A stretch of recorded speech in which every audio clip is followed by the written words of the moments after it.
Hi there, welcome to week 6, day 2, part 2 of reading through the Bible in a year. Reading a little bit in the Old Testament, the New Testament, Psalms and Proverbs each time we read. This section is going to be Matthew 27, Psalms 21, and Proverbs 4, verses 4 through 6. Let's begin. Matthew chapter 27. Judas hangs himself. Very early in the morning, the leading priests and the elders of the people met again to lay plans for putting Jesus to death. Then they bound him, led him away, and took him to Pilate, the Roman governor. When Judas, who had betrayed him, realized that Jesus had been condemned to die, he was filled with remorse. So he took the 30 pieces of silver back to the leading priests and elders. "I have sinned," he declared, "for I have betrayed an innocent man." "What do we care?" they retorted. "That's your problem." Then Judas threw the silver coins down in the temple and went out and hanged himself. The leading priests picked up the coins. "It wouldn't be right to put this money in the temple treasury," they said, "since it was payment for murder." After some discussion, they finally decided to buy the potter's field, and they made it into a cemetery for foreigners. That is why the field is still called the Field of Blood. This fulfilled the prophecy of Jeremiah that says, "They took the 30 pieces of silver, the price at which he was valued by the people of Israel, and purchased the potter's field as the Lord directed." Jesus' trial before Pilate. Now Jesus was standing before Pilate, the Roman governor. "Are you the king of the Jews?" the governor asked him. Jesus replied, "You have said it." But when the leading priests and the elders made their accusations against him, Jesus remained silent. "Don't you hear all these charges they are bringing against you?" Pilate demanded. But Jesus made no response to any of the charges, much to the governor's surprise.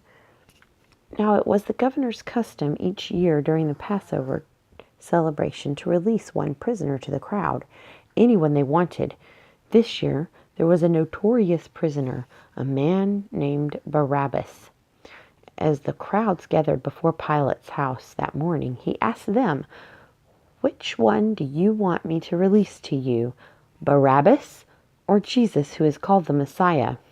He knew very well that the religious leaders had arrested Jesus out of envy. Just then, as Pilate was sitting on the judgment seat, his wife sent him this message: "Leave that innocent man alone. I suffered through a terrible nightmare about him last night."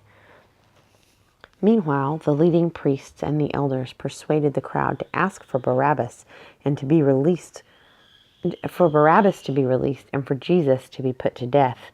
So the governor asked again, "Which of these two do you want me to release to you?" The crowd shouted back, "Barabbas!" Pilate responded, "Then what should I do with Jesus, who is called the Messiah?" They shouted back, "Crucify him!" "Why?" Pilate demanded. "What crime has he committed?" But the mob roared even louder, "Crucify him!" Pilate saw that he wasn't getting anywhere and that a riot was developing. So he sent for a bowl of water and washed his hands before the crowd, saying, "I am innocent of this man's blood. The responsibility is yours."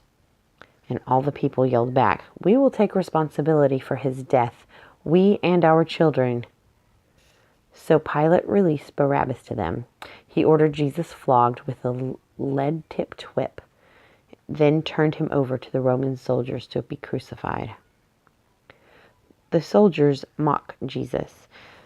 Some of the governor's soldiers took Jesus into their headquarters, and they called out the entire regiment. They stripped him and put a scarlet robe on him. They wove thorn branches into a crown and put it on his head, and they placed a reed stick in his right hand as a scepter. Then they knelt before him in mockery and taunted, "Hail, King of the Jews!" And they spit on him and grabbed the stick and struck him on the head with it. When they were finally tired of mocking him, they took off the robe and put his own clothes on him again. Then they led him away to be crucified. The crucifixion. Along the way, they came across a man named Simon who was from Cyrene. And the soldiers forced him to carry Jesus' cross. And they went out to a place called Golgotha, which means place of the skull. The soldiers gave Jesus wine mixed with bitter gall, but when he tasted it, he refused to drink it. After they had nailed him to the cross, the soldiers gambled for his clothes by throwing dice. Then they sat around and kept guard as he hung there. A sign was fastened above Jesus' head, announcing the charge against him. It read, "This is Jesus, the King of the Jews." 2 revolutionaries were crucified with him, one on his right hand and one on his left. Revolutionaries can also be translated criminals, according to the side note here, or footnote. The people passing by shouted abuse, shaking their heads in mockery. "Look at you now," they yelled at him. "You said you were going to destroy the temple and rebuild it in 3 days. Well then, if you are the Son of God, save yourself and come down from the cross." The leading priests and the teachers of religious law and the elders also mocked Jesus. "He saved others," they scoffed, "but he can't save himself. So he is the King of Israel, is he? Let him come down from the cross right now, and we will believe in him. He trusted God, so let God rescue him now if he wants him. For he said, 'I am the Son of God.'" Even the revolutionaries, or criminals, who were crucified with him ridiculed him in the same way. The death of Jesus. At noon, darkness fell across the whole land until 3:00.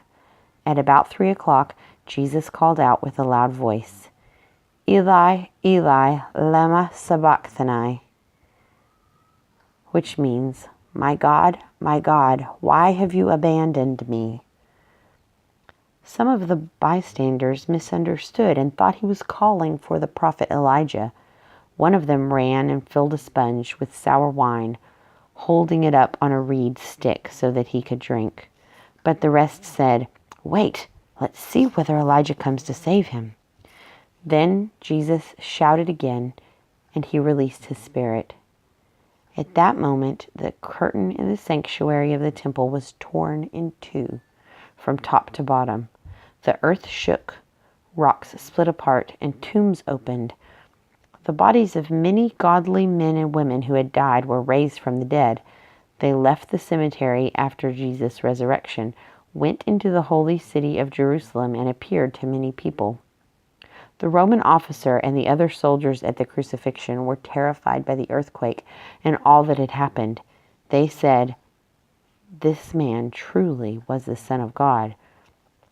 And many women who had come from Galilee with Jesus to care for him were watching from a distance. Among them were Mary Magdalene, Mary, the mother of James and Joseph, and Mary, and the mother of James and John, the sons of Zebedee. The burial of Jesus. As evening approached, Joseph, a rich man from Arimathea, who had become a follower of Jesus, went to Pilate and asked for Jesus' body. And Pilate issued an order to release it to him. Then Joseph took the body and wrapped it in a long sheet of clean linen cloth. He placed it in his own new tomb, which had been carved out of the rock. Then he rolled a great stone across the entrance and left. Both Mary Magdalene and the other Mary were sitting across from the tomb and watching. The guard at the tomb. The next day, on the Sabbath, the leading priests and Pharisees went to see Pilate. They told him, "Sir, we remember what that deceiver once said while he was still alive. 'After 3 days I will rise from the dead.' So we request that you seal the tomb until the 3rd day. This will prevent his disciples from coming and stealing his body and then telling everyone he was raised from the dead. If that happens, we'll be worse off than we were at first." Pilate replied, "Take guards and secure it the best you can." So they sealed the tomb and posted guards to protect it. Psalms chapter 21. For the choir director, a psalm of David. How the heart rejoices in your strength, O Lord.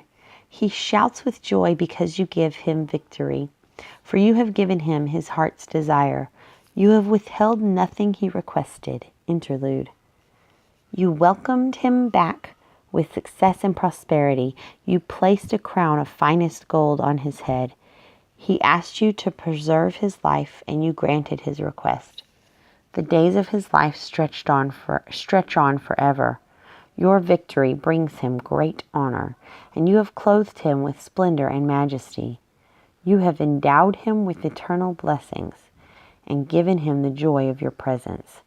For the king trusts in the Lord. The unfailing love of the Most High will keep him from stumbling. You will capture all your enemies. Your strong right hand will seize all who hate you. You will throw them in a flaming furnace when you appear. The Lord will consume them in his anger. Fire will devour them. You will wipe their children from the face of the earth. They will never have descendants. Although they plot against you, their evil schemes will never succeed, for they will turn and run when they see your arrows aimed at them. Rise up, O Lord, in your power. With music and singing, we celebrate your mighty acts. Thank you for your word. Help us to know you. In Jesus' name, amen.